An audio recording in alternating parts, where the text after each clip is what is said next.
Le silence. Un silence assourdissant, rompu seulement par le souffle anxiogène des journaux télévisés. Des milliers de rideaux de fer baissés, des commerces exsangues, des rues, hier fourmillantes de vie, transformées en artères fantomatiques. Imaginez cette mère, les yeux rougis, scrutant la vie d'expulsion placardée sur sa porte. Son restaurant, l'œuvre d'une vie terrassée. Pas par la concurrence, non, par un décret. Un chiffre, une décision lointaine, froidement exécutée. Ses enfants, perdus, ne comprennent pas pourquoi le monde s'est arrêté de tourner, pourquoi les sourires ont disparu, pourquoi la peur est devenue la monnaie d'échange la plus précieuse. Des aînés, isolés, privés du dernier contact humain, s'éteignant seuls. Une épidémie de peur, plus virulente que n'importe quel germe, s'est emparée du globe, transformant l'humanité en une masse tremblante, avide de directives, de solutions miracles. On vous a dit que c'était pour votre bien. Pour la santé publique, cet autel moderne sur lequel tout sacrifice est permis, une fatalité biologique, un ennemi invisible. On vous a vendu une solution unique, rapide, obligatoire. Mais cette fable, aussi lisse que mortifère, cache une réalité bien plus sombre. La vérité, ce n'était pas une simple gestion de crise, c'était un coup de maître, une razzia méthodique sur votre liberté, sur votre capital, sur votre corps même. Une guerre déclarée, non pas au virus, mais aux citoyens ordinaires. Une spoliation organisée, drapée du manteau de la science et de la vertu. Un crime contre l'humanité, perpétré sous les applaudissements. Comment ce vol s'est-il opéré? Sous l'ombre tutélaire de l'urgence sanitaire. Des milliards, des centaines de milliards ont été débloqués, votés sans le moindre débat, sans la moindre opposition crédible. Des contrats d'une opacité criminelle, signés dans le secret des cabinets, loin des regards, loin de toute velléité de transparence.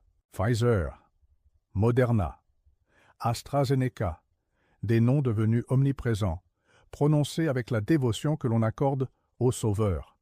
Mais qui a lu ces contrats? Qui a pu les analyser? Des clauses de responsabilité écartées protégeant les industriels de toute poursuite en cas d'effets indésirables. Des prix surévalués, garantissant des marges indécentes. Des volumes commandés, pharaoniques, dépassant de plusieurs fois les besoins réels des populations. Les États, jadis garants du bien commun, transformés en simples intermédiaires. Des distributeurs de fonds publics, sans regarder à la dépense, sans exiger de compte. L'argent des contribuables, votre argent, transféré directement des caisses de l'État au coffre de ces multinationales, sous la bannière sacrée de l'urgence. Un mécanisme rodé d'une simplicité cynique, le citoyen pris au piège. D'un côté, la peur, savamment entretenue, amplifiée par un flot médiatique ininterrompu. De l'autre, la pression sociale, l'exclusion progressive, le passeport sanitaire. Non pas un simple outil de protection, mais une arme de coercition massive. Votre liberté de vous déplacer, de travailler, d'étudier, de vous divertir, conditionnée à votre conformité. Votre corps transformé en un territoire sous surveillance, dont la frontière est un certificat numérique. La science elle-même, instrumentalisée, ses voix dissidentes réduites au silence, criminalisées. Le débat muselé, l'hérésie punie. On vous a offert un choix qui n'en était pas un. La peur contre la soumission. Une cage numérique, invisible et omniprésente, se refermant sur chaque aspect de l'existence, sous le regard bienveillant et complice de ceux qui en tiraient profit. Comment gagner un jeu dont les règles sont truquées et dont l'arbitre est corrompu? L'histoire ne se répète pas, mais elle rime. Remontons le temps. 1924. L'Allemagne, déchirée, humiliée par l'après-guerre. Une nation en quête de puissance, en proie aux convulsions économiques. Dans ce chaos fertile, une entité émerge, IG Farben, un cartel.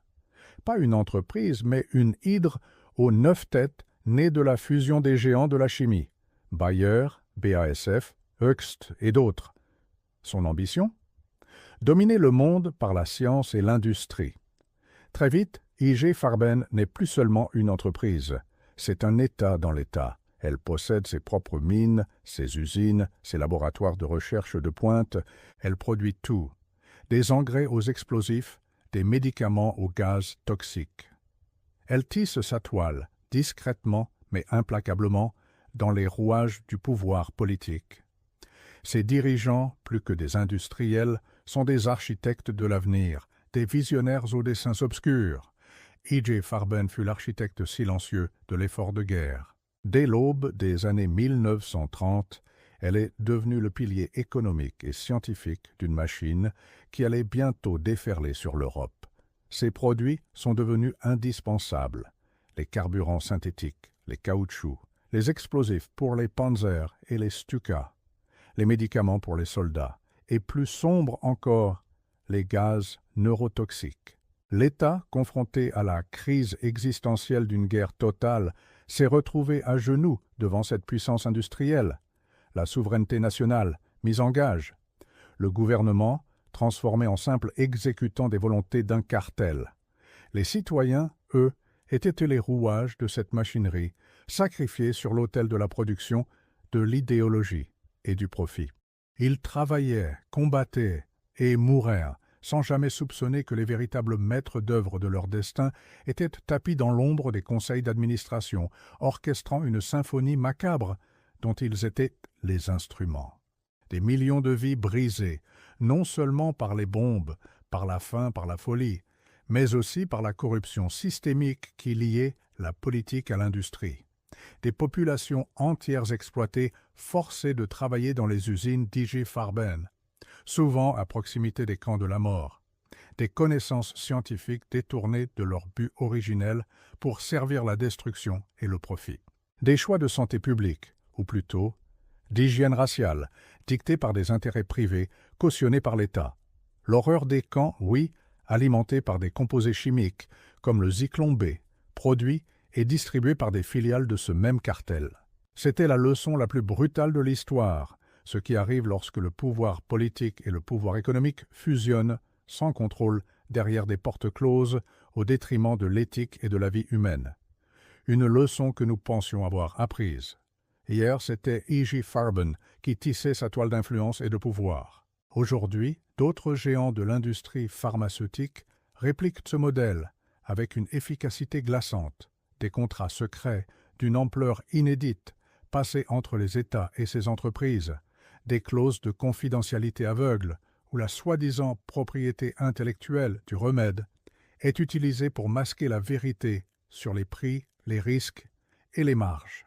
Des milliards, encore une fois, transférés sans le moindre débat démocratique, sans la moindre transparence. Les PDG de ces entreprises s'érigeant en sauveurs du monde devant les caméras. L'histoire ne se répète pas, nous l'avons dit, mais elle rime, les mêmes schémas, la même arrogance du pouvoir, la même spoliation silencieuse cachée derrière le paravent de l'intérêt général. Une continuité historique troublante, une leçon non apprise. Le citoyen, hier comme aujourd'hui, réduit à un rôle passif, consommateur de décisions qu'il ne peut ni contester ni comprendre. Les signes de l'effondrement, ou plutôt de la métamorphose en cours, sont partout. Le retour, à peine voilé, des masques obligatoires dans certains lieux, comme un rappel permanent que l'état d'urgence peut ressurgir à tout moment. Les appels insistants à la préparation pour de futures pandémies, alimentant un cycle sans fin de peur et de consommation de solutions. L'accélération de la surveillance numérique, l'extension des identités biométriques, la promotion incessante de solutions technologiques pour chaque problème de santé, transformant l'individu en un ensemble de données, de cibles marketing. Et bien sûr, l'inflation galopante, conséquence directe des politiques de planche à billets ayant financé, entre autres, ces mêmes contrats pharaoniques dévalorisant l'épargne de toute une vie. La dette publique, devenue une servitude moderne pour les générations à venir, hypothèque notre futur pour le profit de quelques-uns. Si rien ne change, si nous restons aveugles, alors l'avenir ne sera pas une dystopie lointaine, mais un état de contrôle permanent. Votre santé ne sera plus un droit inaliénable, mais une marchandise gérée, contrôlée et surtout monétisée par une poignée de corporations.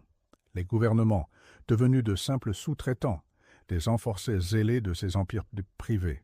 Des pandémies futures, qu'elles soient réelles, amplifiées ou même orchestrées, serviront de prétexte à des transferts de pouvoir et de richesses encore plus massifs, à des restrictions de liberté toujours plus poussées, une médecine de l'urgence perpétuelle.